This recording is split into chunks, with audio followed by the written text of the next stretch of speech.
Does it automatically record, Bartek? Yeah. Okay. Yes, yes. Okay, so good morning, good evening, good afternoon, everyone, depending on the time zone you are joining in. We can see that people are logging in. Feel free to use the chat. As you probably know, in the digital reality, there are two most important questions. The first one is, can you see us? And the second one is, can you hear us?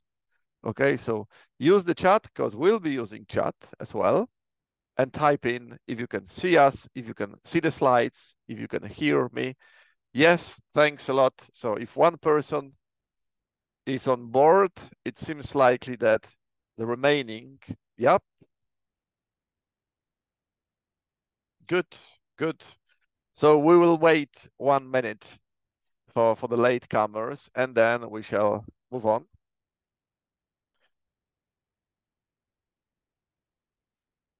Hi, different corners of the world. Good to have you here.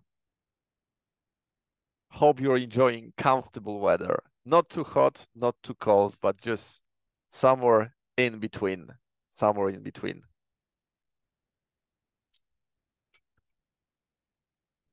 Vietnam, Serbia.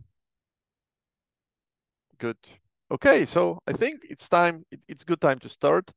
So today there is a session in a conversational style because there are two of us, and the title, the theme of the session is PTE Academic Myths Debunked.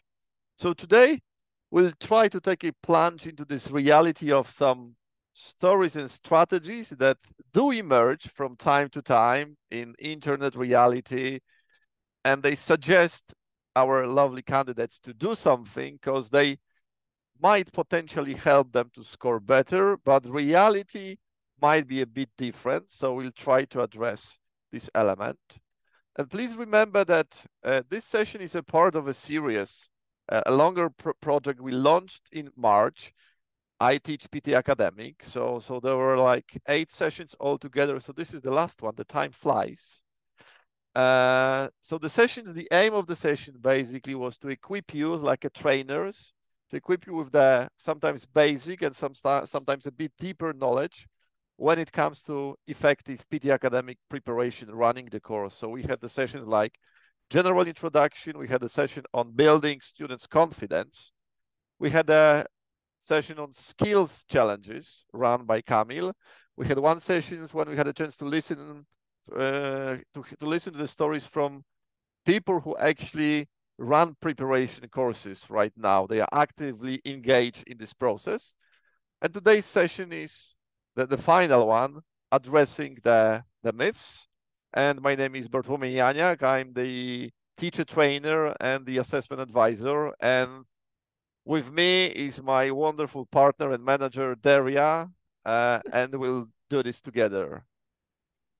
Thanks for welcoming me, Bartek. And we should also talk about where we're located in the world, I think, because we asked that question of others. So it might be good for Yes. people to know where we are. Where are you Yes. today? Warsaw-based Poland, enjoying a Right. nice autumn plus 8 degrees right now, probably. Okay. So I'm in Melbourne in Australia, and we're heading towards the evening, and it's a pretty nice day today here as well. It's been sunny all day. And I should say a big thank you to you, Bartek, for running these sessions and to introduce me. And for those who haven't met me, my name is Daria, and I'm the Sales Enablement and Training Manager for PTE. And I've been with PTE for a number of years now, working with a whole bunch of different people, from agents to language school teachers and to test takers and university admissions teams as well. So I consider myself to be a bit of a PTE expert when it comes to preparing. That's why it's good to have you here. So this is Thanks. the gift. So we'll learn a lot. Okay, so without waiting any further, the first question, because we'll talk about myths, the general name, and let's start with the general knowledge that we have. If you could use your chat and think of the myths, it might be related to exams, but it might be related to different spheres of life. And the first question is, what is the source of common myths that do appear in the teaching reality or that do appear in the reality. If you could use your chat and type your replies, what do you think? Where do they come from?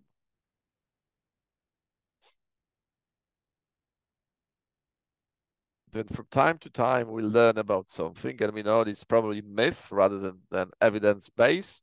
So any ideas, where do they come from? Students' experience, yeah, they come from the test takers. Some of them claim to be experts, yes. Any different sources of this myth creation?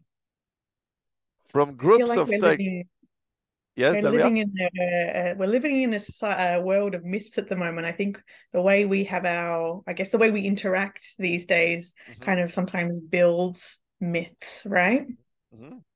And as you just used the chat, there are social media groups, there are some misinterpretation test centers. Someone wrote is like YouTube videos and just recordings that they appear.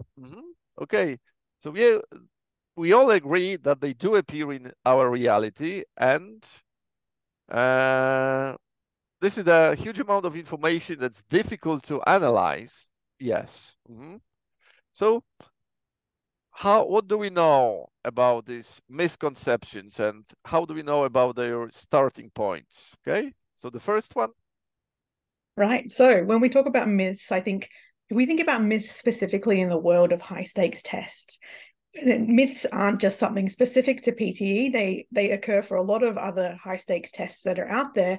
And I think it's mainly due to the high stakes nature of tests. You know, these tests are a gateway or an entry or sometimes a barrier for people moving on with, you know, what they want to do, their goals, their dreams, their ambitions. And I think because they hold such value and, you know, there's also a bit of a cost involved in taking them, it leads people to talk and to think about, you know, all the different things that they need to know. And that can sometimes start some misconceptions from arising. There's also, like many of you said, things like social media groups, chat groups, the internet. We kind of live in this world today where there's all this sharing of information. And we know right now, especially in these days that we live in, there's a lot of factual information, but there's also a lot of misinformation. Things can spread really, really easily. There isn't a lot of fact checking when it comes to some of these myths or some of these thoughts. So they do tend to roll into something bigger. But also, not just the internet, we kind of also have people speaking to each other. I think some people wrote test takers. You know, one test taker will talk to the next, will talk to the next, and will talk to the next person. That's just pretty normal, really. When you take a test or when you want to know something of importance, it is common to go to a friend to ask for a bit of information, but that does sometimes lead to a little bit of misinformation. There might be a fraction of something that's correct, and then some part of it that's not. And then I think this one also is important, personal profit. You know, again, we live in a digital age where people do prepare learners for high stakes tests. A lot of you are, you know, trainers, coaches, teachers that are out there preparing people. But you know that if someone's getting more watches of a YouTube clip, then that's also a bit of a personal profit. So there's this mentality of having the most up-to-date information, always creating information. And I think that's part of what happens, and we perpetuate some misconceptions and myths. And that doesn't always help teachers, and it doesn't help test takers, because a lot of the test takers will come to the teacher and say, is this right? Is this true? And the teacher is often the beacon of knowledge. So we want to do a session like this just to talk back to teachers to give them the right advice. So we all agree that we do have some misconceptions, and probably it's like virtually impossible to get rid of the misconceptions, because we would have to switch off the internet, cancel all the videos and TikToks, and just introduce the law that you cannot say anything, you cannot record yourself, which is physically impossible. So we live in this reality, and these are the elements, the starting points. However, we need to know that every coin has two sides, and even if our aim might be, you'll see it by the end, to tell that it's not the best option to go for the myths. There are some elements, especially for the test takers and for the people who need something, that they experience some advantages when they rely on those misconceptions. First of all, for me, the very basic one, if someone goes for the misconception or a myth or something which hasn't been confirmed, the single source is the lack of knowledge, coming from several different resources that may be not enough preparation time, or maybe not very poor preparation. And this person is seeking to learn about the unexplained. And the myths offer a very shortcut way without digging into the knowledge. And it serves also as an element when you prepare for the test and you see your deadline, and by the end you become very realistic and you compare your current level of knowledge with the knowledge you are supposed to have. So there is an element of anxiety kicking in as before every test, especially when the test is of high stake test and there is a portion of importance in your professional development. So they might seek comfort in any way. In case students, they don't have enough knowledge, they might find comfort in, for example, Facebook groups, when people offer seemingly working solutions. And this is the function that I using the last resort. I don't know anything. I haven't done my preparation, and I have 1 week before the test. Please help, please advise. And sometimes this element could offer discomfort, and it could diminish the anxiety. And there is also an element in all the myths, like when people believe in something together, there is an element of creating cohesion within the group. So those test takers that are, for example, present on different forums, they might feel that, oh, I'm not alone, and there are different people that think in a similar way, so I might be right. However, as every coin has two sides, there are some drawbacks and disadvantages of following this path, okay? Can you try to name what are the disadvantages of following the path of language learning, exam preparation through misconceptions, okay? What might happen if you decide to rely your preparation on those misconceptions? Any ideas in the chat?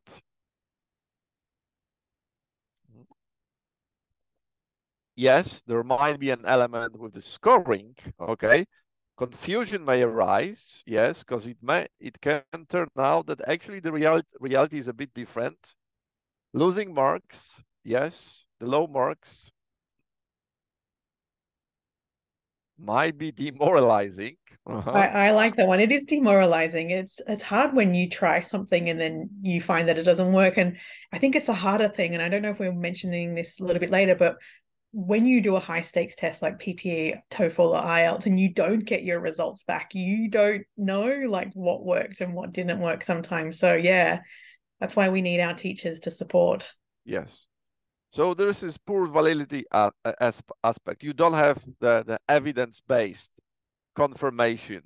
And this is what Daria said. You can only assume that something worked.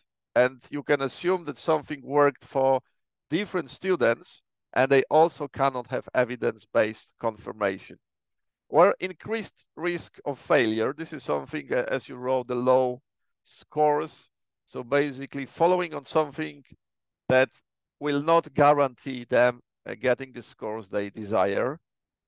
Maladaptive telephone game, and this is what I really enjoy observing, that, for example, Daria imagine Daria is a test taker, and she starts commenting something on Facebook forum that, hey, I've heard this strategy forms. I'm pretty sure that through the different Facebook channels, the final recipients, for example, test taker from Poland, seeking comfort and support, would get this message slightly modified through all the test takers that would transfer this knowledge. And it might be it would be maladaptive in the most cases. So be careful of this knowledge transfer when we rely on those misconceptions. Actually, I have a good example for that one, Bartek. Good example for that one is I heard once that someone said that you can't use the backspace key when you are taking PTE. So if you write something, you can't go back and use backspace and wipe it and rewrite it. But actually, the real thing is you can't go back to a question. So that one has been misinterpreted and it's gone through this telephone process where going back has changed to backspace. So imagine the anxious student during the test and having this as a last resort. He could use way a lot just believing the fact of being afraid to press the backspace key, okay? And dysfunctional preparation, which is quite obvious. And the final one, there is an element of being resistant to change, okay? In case that we run the webinar or they go for the preparation with teachers, with the PTE experts who provide trainings, even if they hear from the trainers that you should go X, Y, and Z to prepare effectively, they might be resistant to change owing to the fact that they put too much weight on those misconceptions they hear from the group, okay? So this is the basic that, yes, disadvantages, there might be some advantages for them, but they should be addressed to pay attention to them in the preparation course and just to strike a happy medium. So without just general explanation, that's one thing, but then the details, the common myths, the unicorns sometimes, as we name them. Why the unicorns? Unicorns because when you hear about unicorns, everyone heard about them, but no one really saw them. But some people do believe they exist. Okay, so there is the first element. Yes. Hold on a second. I think we've gone too far. Yes, that's the internet. Hold on. The internet is thinking. Yeah. How much time do I need to prepare? But it's not a myth, Daria, yes? No, it's not a myth. We get this question all the time, but I think the myth of this is actually, oh, I can prepare in 1 week. Or, people telling learners, you can get the score that you need in 1 week. That is sometimes the myth or the misconception that you don't need very long to prepare. I've heard people say, oh, you've got 4 days. No worries, you can get that score. Yes. I don't know whether it's true though, right? So the question is really important in the preparation process. However, the replies test takers get, they can be transformed in the form of a myth, okay? So what you need to remember about the time required for preparation, Daria? I think I saw someone say that they prepared in like an hour or they prepared in 3 days. That's fine. Knowing your current language level, knowing your proficiency in English and then taking a test is not going to be as challenging for someone who does have a high proficiency as someone who does have a lower proficiency and needs to achieve a higher score. I actually hear this often of people who are native English speakers who go to take PTE and they think they don't need any preparation at all, and they find actually it's a bit more challenging. So even a high proficiency person might need a couple of hours of familiarization to take a test. But really, at this point, trying to say someone can get their scores in a week, if someone is at the lower proficiency level, if they're, an A1 or A2 level, or if they're in the low 20s, 30s of PTE, and they're trying to get to that 54 or 55 mark, or to the 65 or to the 70 mark, this is when you need to be realistic about what can be achieved in time. So really, as teachers, it's important to know what someone's language level is and to know how long progression through a level takes. Another thing that I always think about is, general English versus academic English. And this is part of the query I hear from people who are living in English-speaking countries. If you've been living in a country like Australia, the UK, the US, and you're using day-to-day English, and then you take a test like PTE Academic, forgetting that it's an academic English test, it's not a chat with someone. It's a real proficiency test where you have to undertake tasks that are specifically there to test your English in ways that we don't always think about. And like I mentioned, realistic progression, what does it take for someone to gain scores in PTE? is one day, is one week, is one month long enough? So that's what we really have to think about as teachers. And I like to think about what influences a person's learning. Now, if you have a week and a person, is up for that task of achieving the scores they need within a week, I think about what influences that person's learning. If they're doing self-study, they're kind of relying on themselves, but if they're taking the time to go to a teacher and the teacher is there to kind of coach them or guide them through that process, there are a number of different elements that really do influence that process. Are they motivated? How many hours are they studying every day? Again, what's their current language level? What level are they trying to achieve? What's their aptitude for learning? Are they slow learners or are they fast learners? And actually, Pearson took some time to find out information on this and do some research into how long does it take a person to progress, from one level of English to a next one. And at the bottom, you can see there we've put some progression using the CEFR level, so A1 progressing to A2 or a B1 person progressing to B2. And I've got those two columns there. If someone is at that lower A1 level, it could take them up to 95 hours to progress to A2. Now, that person we would deem a fast learner, but not everybody learns at the same rate, at the same pace. Another learner could take up to 480 hours to achieve that same A2 level. And even moving a few points within our granular scale, PTE 10 to 90, our granular scale, we can mark each of that progression points. It can still take 36 to 109 hours approximately to get that 3-point gain. Whereas if someone is on that B1 to B2 progression, it takes a lot longer. You're taking 380 hours approximately if someone is a fast learner, but it can take up to 1,100 hours if someone is a little bit slower. And if you just click for me, Bartek, there should be one more bit. If you're trying to get that 3-point difference, it can take approximately 71 to 208 hours. So I think this is something that learners don't always think about. So the myth of you can get your scores tomorrow doesn't always work. And I think, sometimes I think test takers find it hard to listen to the teacher, but really progression does take time. Language has to be really used considerably, in someone's learning process in order to be proficient in it. Yeah, and this is like a smooth transition, like it takes time. And you've got the numbers of hours that how long it might take for a fast learner and a slow learner. So there are two concepts that I would build upon the research and the study time. The first one is self-efficacy, or as someone might mention it, self-confidence. But it consists of two elements. One, whether you believe inside that you can reach a desired score, that it's doable for you, okay? That you see yourself getting this type of score. And there is a second component, whether you believe that you can master your own environment in the preparation period to reach a desired score. Because a different example might be a student saying, yes, I can score 80 on every band without a problem. I believe myself and I see myself.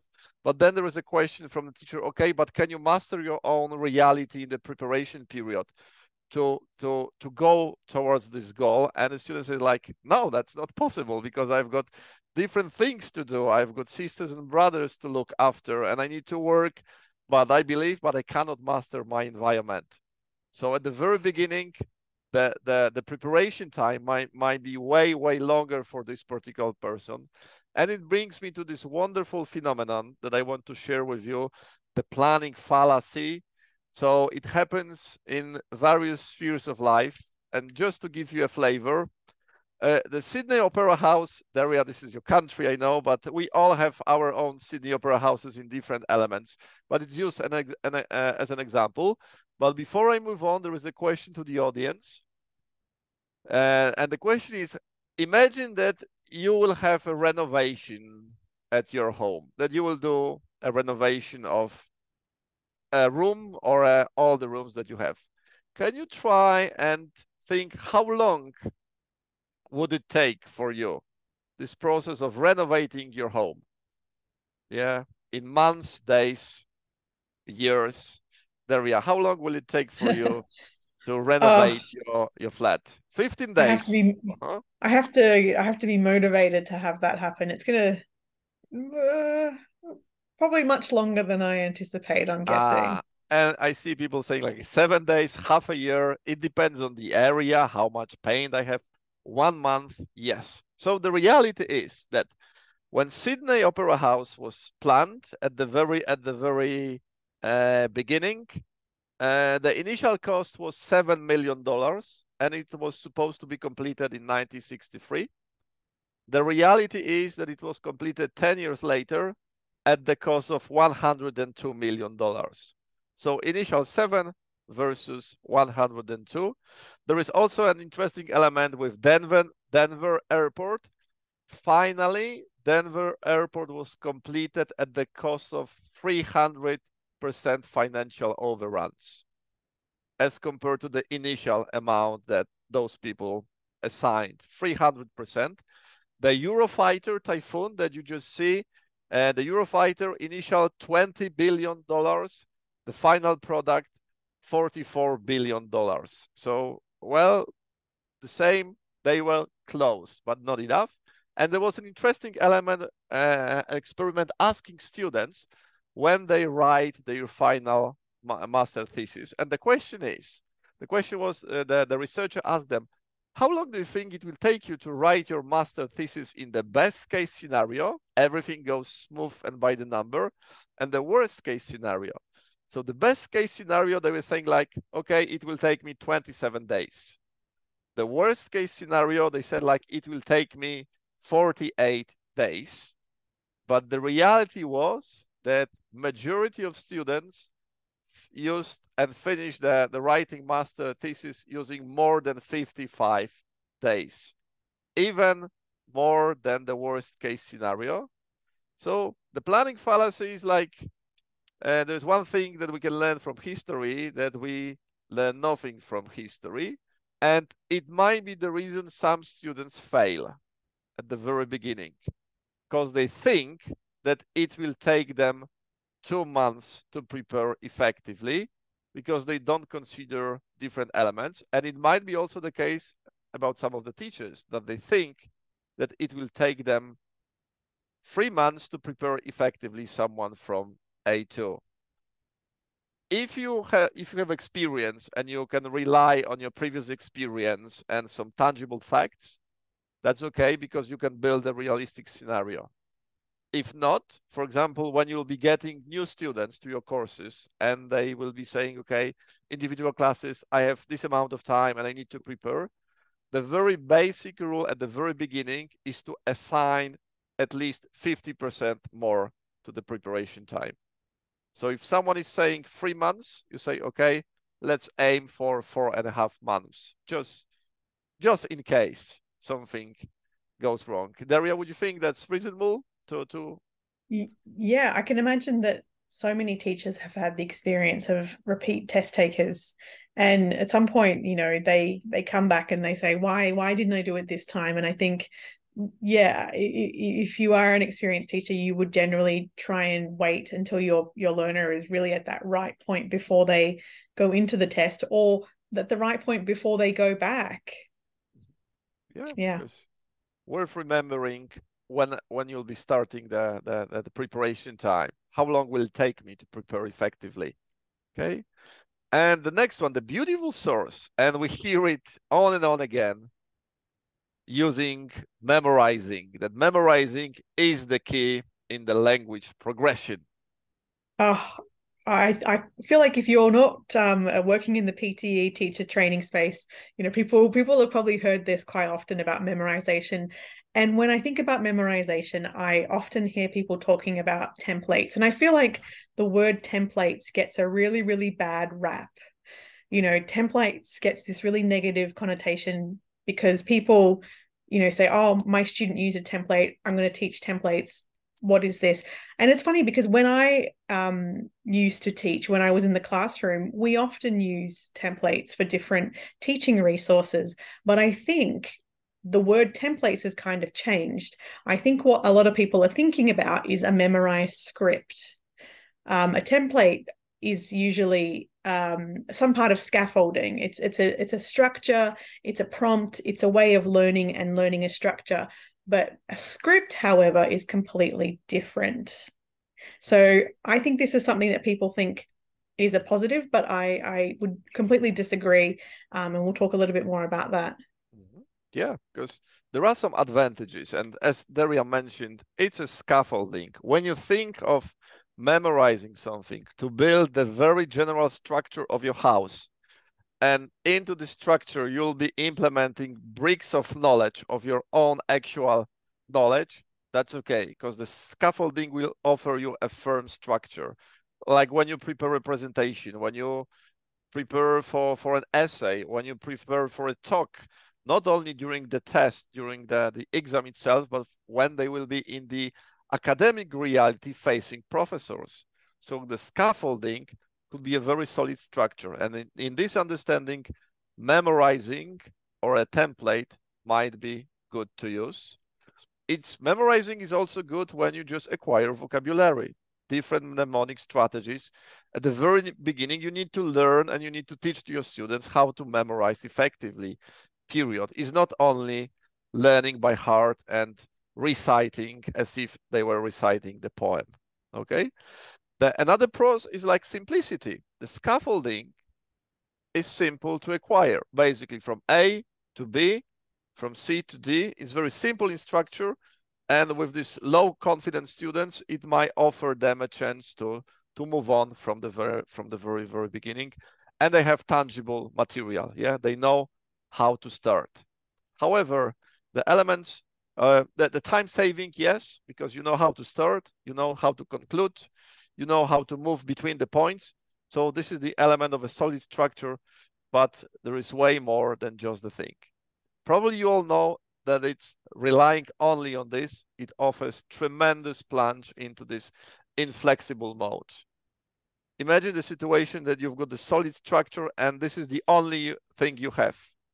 There could be a slight change in the question and your solid structure, it might be a really good structure, will not be relevant to the topic at all.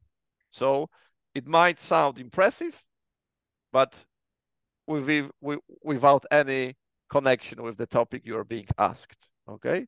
So I'm going imagine to jump in there, Bartek. Yes. I think you've hit that on the nail. And I know that from my own research in PT, when I do a lot of digging around on the internet, I see the inflexibility of a script. It's a written form of something or it's a response, but it really does not meet that question because it doesn't allow for flexibility, like what you've said. Yes, Yeah, good exactly. point. Okay, it curbs the creativity, okay? If you just rely heavily on the scaffolding and that's the only starting point and the finishing point you have, you will not dwell on creative mode. And the creative mode, this is the element that you need to create something yourself. And it's fairly easy to see just that the person being too inflexible and too rigid in structure because this creativity is not visible, okay? Not using something that pertains to a particular topic. Okay, the poor comprehension, another one, okay? Because you learn, you become very flexible, and sometimes you may reach a very detrimental point where you don't really care about the question because you don't have the skills to understand the question. And even if you understand the question, you'll not have the skill to use something to respond to this question because the scaffolding will not allow you, because the scaffolding will be the complete product. So don't go for the complete product in a very short sentence, okay? Stress and anxiety. Oh my God, what happens if my scaffolding, like complete script, will not be the right one? What happens next? Well, you are in trouble if you have only one scaffolding at your disposal without any creative elements. Then you are just basically done because there is a single solution at your disposal. That's it. And of course, there is an element when you rely on memorizing, when you rely on learning the scripts from A to Z, you are building the beautiful fixed mindset within the test takers, and the test takers are building it themselves. and the reality, the academic reality, will brutally test them that a fixed mindset is not the right approach to progress through academic studies. That's the reality. I completely agree with that. And I saw somebody in the chat mention, Yeah. does PTE recognize this inflexibility? And I think we do. You come to, as tests grow, they evolve, they change, they understand their test takers, they understand how to work, and PTE is always innovating and changing. And I think if you have a look at the PTE score guide, you'll see in certain questions, we now officially in the guide to recommend to people, we have a section in the content for some questions that says has used a memorized script.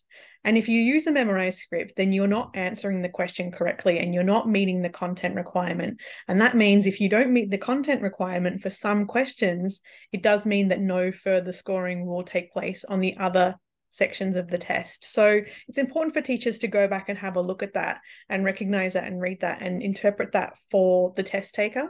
So, we understand that templates are good for scaffolding. They might be a tool for teachers to use to help learners know how to structure things, how to interpret, how to begin a sentence, but it is not a complete response, because on test day, in front of that computer, when that question prompt comes up, the test taker needs to interpret and create their own response in their own words.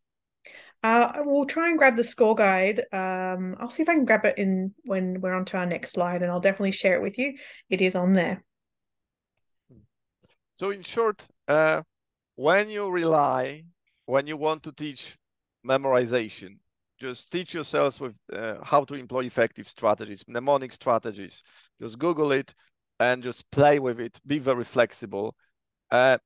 Transfer the knowledge that, okay, the memorizing the template just for the scaffolding only, okay, just to build the structure, and then go for the creativity and continuous work on flexibility. So in the preparation time, when you are having contact with the test takers, just make sure that it becomes visible on and on again that yes, this is the scaffolding, but into the scaffolding, you work on your creative representation of the things that you are asked to provide, okay? And unfortunately, there are no shortcuts when it comes to those using elements. So the first element, scaffolding only, creative and flexible element within the particular sections, okay? And I really like, because we do belong to different Facebook preparation groups. And as you probably imagine, daily there are tons of questions. Okay, I have 1 day to prepare, please advise.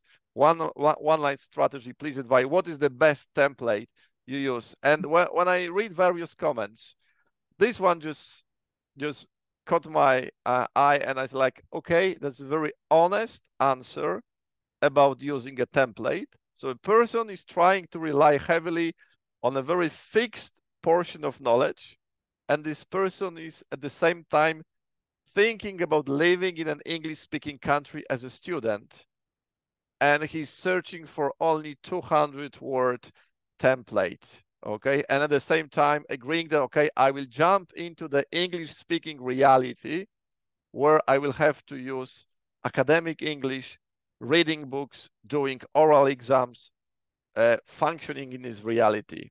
So something is not matching here, okay? So this was just interesting That's a good point. representation. And I have to say, from my experience, because I do, talk to universities, admissions teams, and other people, when a school takes on a new student, they do have high expectations for them, and they expect that if you can achieve the score, that you have to follow through with the actual productive skills to be able to complete that course, to be able to take part in that group discussion at school, to be able to be that professional who's talking to customers or doing different things. So people need to think about what purpose their preparation serves. Yes, definitely. And well, the unicorns, the different, so the preparation time was this big brick. Memorizing was the big brick as well. And now some different ones that probably you've heard about them. The chat forums, some conversation, but no one really saw them. And the first one It's like people score well if they only complete part of a question. There we are. So I think the key part of this is the word well. People score well, and I don't think it is possible. Oh, well, firstly, I have to really think about what does it mean to score well. I just came to my mind is people often say to me, "Oh, I failed PTE." Or I passed PTE or I failed it. And I always think, well, what does it mean to fail PTE? It essentially means you didn't achieve the scores that you need. And it's the same thing as if you score well, what's well to you is not maybe necessarily well to someone else. But back to the actual statement here, in PTE, if someone completes some part of a response, depending on which question type it is, they will get some scoring to some degree. We don't have an all or nothing kind of policy. If someone does complete part of a read aloud, they will receive some scoring, but it will not be the full maximum scoring that they could possibly achieve. So really at the end of the day, it's really important for someone to try and complete the full question to the best of their ability. If someone only tries 10%, think of what additional benefits they could have received if they did the remaining 90%. They kind of box themselves in and think, oh, I'm only going to try this much. And I think it's not the way to think. People are generally more consistent than they think. You don't bomb one question, you might bomb a few. You do excellent on one question and terribly on the others. People are generally consistent in their attempts and their ability to answer something. So really, it is the best for someone to try as much as they can. That's my Yes. recommendation for that one. Yeah. What do you think? Studying at the university, I'm gonna be like super honest with you. Imagine those students who having the myth being their part of identity, and then they get to the academic reality and they get a question in front of a professor and they answer half sentence, or Yeah. they repeat only. To put it in a very graphic way, how was your weekend? I went, I went, I went, I went. Yeah. And Might be some understanding, but I still it's poor. I think if we're being honest, we have to be a bit honest about this and say some tests that use interview-based questions, the interviewer will stop you and go, nope, not acceptable, move on. So that's one thing, right? But PTE, we're digital first, we use automated scoring and AI-based scoring. So maybe in some capacity, we'll give you some score, but you need to finish the sentence in order to do your best, because in Yes, all circumstances, it's not acceptable. that's true. Okay. Yeah. Scoring 90 means answering every question correctly. This is an interesting one. I hear a lot of people showing their achievement in PTE and achieving 90, and it's a really, really great thing. In PTE, we score from 10 to 90, but it doesn't mean that we have exactly a certain amount of questions to exactly get you to 90. We actually score or test beyond our grading scale. We kind of just cut it off from 10 to 90. So within PTE, people have quite a big opportunity to try and score as highly as they can. Integrated scoring really helps with that process. We don't just score different skills in isolation. And because we do use integrated scoring and we score the test holistically, it means that we're able to give people every chance they can to score as highly as possible. With some tests where you have those skill-based scoring, you've only got a certain number of questions. You have to answer pretty much everything in order to hit that highest benchmark. And it's really hard to get that highest level, unfortunately. But with PTE, it's not like that, as I mentioned. A lot of opportunity to score well. And so therefore you do see people scoring those 90s. It's not a unicorn, Yeah, Bartek. It yeah, can be achieved. it can be achieved. That's true. Exactly. And this is like, I've heard it a few times that some questions are more important than others. And this is like, seems that Yeah. you can prepare effectively only for some of them and treat Mhm. the other questions as not important. So you can even skip them and Yeah. then you'll do fine. I do hear this often. I hear this from a lot of different people in different places. And I think sometimes maybe it's because of a timing thing, you know, because you've got a limited time in certain sections, maybe people think I should spend a bit more time on this question, or I should spend a little bit less on that one. I think it's the case that personally, I think all questions are important. You know, some of them that are productive, where you have to formulate a response, like an essay, or you have to do the reading and then the summary, or the listening and the summary, or you have to describe an image. They do require a bit more of us, because we have to produce something. We have to creatively come up with a response and put some ideas together and make sure the language is correct. But I don't think, in terms of scoring and points and evaluation, I don't think we can clearly say something is more important than others, right? We have 4 skills. We have questions, again, that are integrated and they test more than one skill. So if you're doing well in something, if you decide to skip something else, maybe you're going to fall in another skill area. So I think generally, when it comes down to it, it is just really important to give every question its value. There is nothing in our score guide, and I did put the score guide into the chat, that says this question is worth more than that question. You know, it's really important for teachers to remember that they all assess different traits and different areas, and all of these different areas, from comprehension to listening to producing something to reproducing something, are all part of what makes PTE create, like to PTE you know, find someone's authentic language ability. And think of the initial conversation with a potential PTE trainer, with a student. A student comes to this language school, trainer says, okay, I've got the list and some questions are more important than others. And the trainer could say, yes, okay, this is your source. But when you attend my course, I'm gonna make sure that you prepare comprehensively on all the item types, because this is what effective preparation looks like. Okay, you've got your own source, but the moment you enter my preparation reality, I will give you the very basic information at the very beginning. You will work on all the item types. Think of the confidence the students hears at the very beginning of the preparation course, and think of the level of expectation that he or she will have in this preparation course. So there is an element of myth, not confirmed without evidence, and there is a PTE trainer saying that, okay, this is the reality, but I will work with you comprehensively on all the item types. Are you with me or not? I think you're right. I mean, I think someone mentioned it in the chat earlier. People today expect things very quickly, and we are a fast test, right? You can take your test, you can get your scores within a couple of days, and you can be on your way. Because we have a fast turnaround doesn't mean the preparation always has to be just as fast, right? Yep. And because test takers go, I want it today, I want it tomorrow, but the teacher almost has to put that reality into perspective for them. You know, yep. It's not going to be done in one day. It's going to take longer than, you know, you might expect. And this is what you should expect. And this is what I'm going to provide you. And this is what you're going to learn. And this is what you're going to take towards your future, right? Yes, fully agree. And the next one is, I want to share my personal story with my language development, and I want this to confront with Daria your knowledge and understanding, and people who are listening to us. Because when I was learning language, and I started a long time ago, the primary school was like a disaster.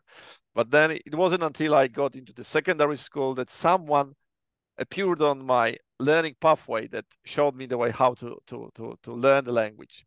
And we used to believe that the accent, because the native accent, it's attractive for some of us, and it sounds really beautiful. So we used to believe this false conception that in order to speak effectively, you need to have this wonderful accent. You need to acquire it in some magical way, and it was virtually impossible for the majority of us to do it. And there was this misconception that without the accent, you fail, because you won't be understood.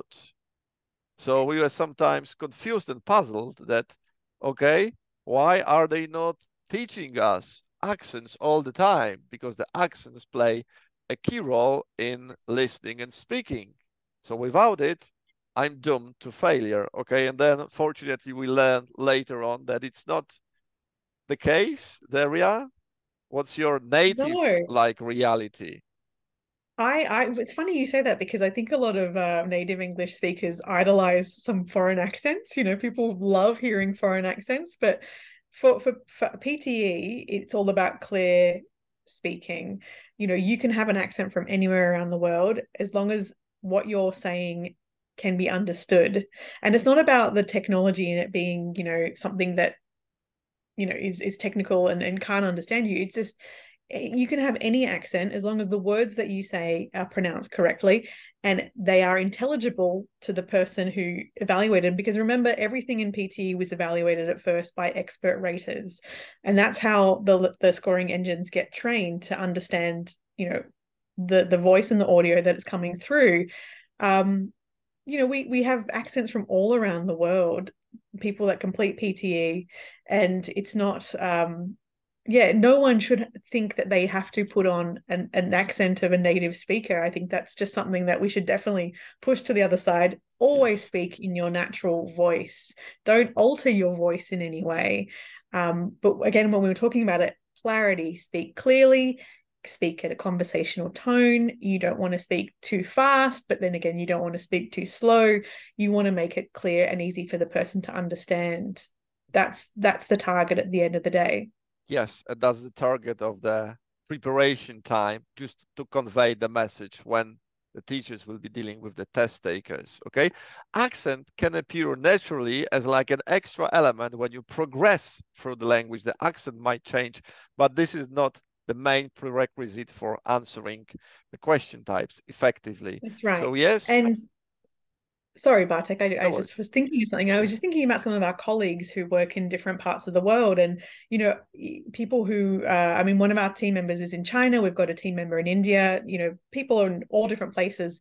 And it's funny because they also have been teachers in their local regions and overseas as well. And they know that, you know, regionally there are certain differences in word stress and where people put the stress on different syllables, which someone might learn to do, but might not be as natural or might not be the way that we do it in with a native accent. So I think when teachers think about those little things and making those improvements on word stress and sentence stress and pacing and things like that, that's where someone's speech can improve. But it's not about changing the accent, it's about changing things like word stress.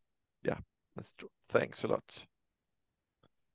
So the final takeaways from this session, I guess the first one, the language acquisition, and I know some of the trainers who prepare for PTE, and I'm really glad that some of them convey this message. And I think it should go through all the trainers that the language acquisition and the language preparation time. Okay, you prepare towards the test, but try to convey the message when you deal with the test takers that this is not only about the test. This is about them flourishing in a different reality when they land a place at the university or they will move to a foreign country. Okay, so the result is just a part of the process. The amount of effort they will put in the preparation time, the amount of work, the amount of stress, and the amount of victories and failures at the same time is all aimed to help them progress in life. Okay, they can think that, okay, the score is hyper important, but what is the reason behind this score being hyper important for you? Well, because I want to finish medical university and I want to help people communicating effectively, for example. That might be the motivating factor. So this is the one takeaway. Daria? Yes. So we're talking about teaching effective strategies. So not teaching something that is a myth that's out there, something that's been seen on YouTube. Even if a test taker comes to you and says, I saw this and I want to learn how to do it, teachers have to stick to their ethical practices of effective teaching strategies. And we always talk about skills-based learning. The questions that people answer in PTE, they have a skill behind them. It's a skill that needs to be learned, and it's a skill that can be transferred to something else in life, like what Bartek just mentioned. So really for teachers, you know, go back and think about what is it that this person really needs to learn to be able to complete this or to achieve it and achieve it well. So that's my recommendation. Thanks a lot. Don't trust everything you see online. That's it. Okay, just learn to question the reality. Okay, even if you see like a chat forums, etc., it worked for me. Learn to question the reality. This is like a self-study or the study with a teacher or preparation. Question it and resort to the evidence and see, what if this won't work for me? Is there anything I can do myself to prepare in advance in case the fixed structure I'm gonna use will not work? Yes, you can. You can prepare yourself creatively and use it only as a last resort. But before it, learn how to learn and how to produce the language naturally. Don't trust everything you see online. That's a good life skill. And that's good for Yes. everyone at any point in life, right? We all have to think about that, our perspectives of what we see online. And I think you've already touched on this last one. Mm-hmm. And because I think even someone in the chat said this, there's no shortcuts in language development. It takes time, it takes effort, a lot of hours of preparation and practice and hopefully, where someone's living in a foreign speaking country, they get to use that language as much as they can, and it goes towards their future, and it helps them in the long run. So we really want people to put the time and effort into this and prepare well, not just for PTE, but for life. Yes, that's true. Okay. I guess we are approaching the end. Yeah. I saw some questions. Some of them were about the templates, because you see, it's a popular phenomenon, but the same, I'm gonna repeat it again. When you use templates, when you teach students how to use templates, you are not helping them in the long run, even if it sounds attractive at the very beginning. Following this strategy will do more harm than good. That's Yeah. sooner or later, they will be penalized for using fixed structures, because as Daria mentioned, the AI strategies that we employ is constantly developing, and it's learning, and it's very, very effective, and the life is constantly developing. So offering this shortcut in the long run will cause more harm than good. So there are several questions And about the template. I saw some questions about timing and I thought I didn't see Yeah. all of them. So I'm going to apologize now because I know we're probably not going to get to everyone's questions. And even if they are in here, this will hopefully help us inform next year's series that we'll be running. And unfortunately, we haven't yet decided on dates and themes and things for next year, but we will have something that goes out. But I did see a question about timing, about why the time's not set. How does the timing work? And I thought I'd just answer that one quickly. So, we know that with PTE, there are varied times, right? People may get a variation or different number of questions. In some questions you could get 3 or 4, in some you could get 6 to 7 type of thing. So there isn't one set time, and it's all adjusted. So they may get more or less in some areas. If they get 2 essays, then they may get a little bit of a shorter time in some other questions. So it's not a complete fixed thing. There are a lot of variables that happen in that. If someone gets an extra question, they shouldn't be too concerned. But it is always approximately around 2 hours. Some people might take less than 2 hours. Some people might take a little bit over 2 hours. It's not one fixed rule. So I hope that answers the question. Yeah. And the last one, because the time is, we are just running a bit late, but the last one is from actually inexperienced teacher saying like that the language school is not offering PT preparation courses, but they are interested in offering it soon. So what pieces of advice would you have for this first time teachers? I would suggest basically watch the recordings of the webinars. They will be available for some time, not unlimited. So watch the recordings on dealing with challenges. That's the first one. I would suggest contact. Definitely. Yeah, Daria. Uh-huh. No, go for it. Yeah, I would just basically say like grab your phone or email contact to your local Pearson representatives and say, we are interested in running PT preparation courses. Okay. So the local contact to see the reality and to get the resources, and the online official website that you will find the starting points and the information there is where you can just build on your first structure of the preparation course. Would you add anything, Daria? Yeah, I think that sounds just about right. It really depends on what kind of course you want to run. Are you in a place where you can access course books, or are you more able to create your own content? You can look at, like Bartek said, there are lots of resources and you can build your course and construct it, or find something ready to go. And a lot of the times, I know a lot of schools like to use scored practice tests because they are a really good tool to judge how far your test taker, may be able to reach before they take the real test. I And think we're don't at time. trust everything you see on TikTok programs and YouTube's. Always question the reality and compare this reality with the official materials that are prepared Exactly. by those who stand behind the And I would also exam. just end it by saying, remember, PT is a high stakes exam like the other test providers out there. We value our scores. Test scores are used by governments and institutions around the world. So, we can't always disclose people's responses or the intricacies of AI scoring, but the information that is there for teachers is really useful.